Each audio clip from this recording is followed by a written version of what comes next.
Hmm. Kuha ko muna tayo ng gapangan ng pipino. Ayan oh. Oh. Oh.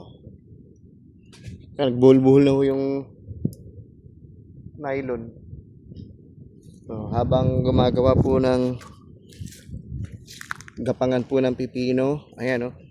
Naglalaga po tayo ng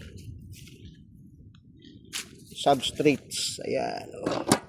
Ko iso usok init oh. Ayan oh. Mamaya ho pwede na hanguin. Yan. Gawa-gawa ko muna tayo ng balagan. Kaya gumapang na ho yung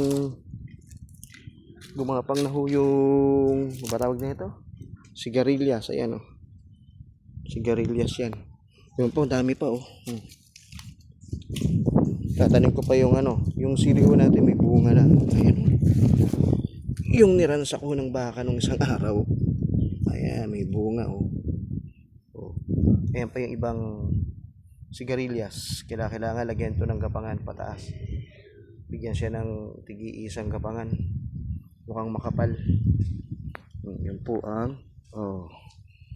Yan po yung pinicturan ko kahapon. Oh. Bulaklak na. Oh. Ito ka na gumapang. Yan. Yan. Oh, ayan, makita na iba. Oh, ayan, bunga. Oh, bunga.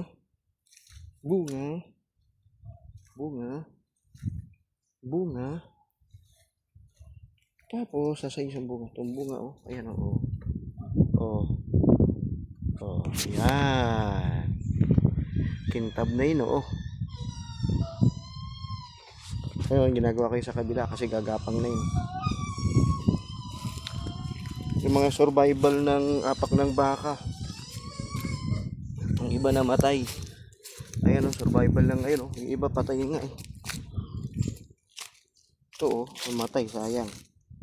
Isang talong, tapos yung pechay po namin, ayun oh. Oo. Sa kamatis. Hindi pa ako nalinisan yan. Pero makikita nyo yan soon. Magiging malinis ah. Ang inyong lingkod gumagawa ng gagapangan ng pepino. Hi. Hello, good morning. Okay, thanks for watching.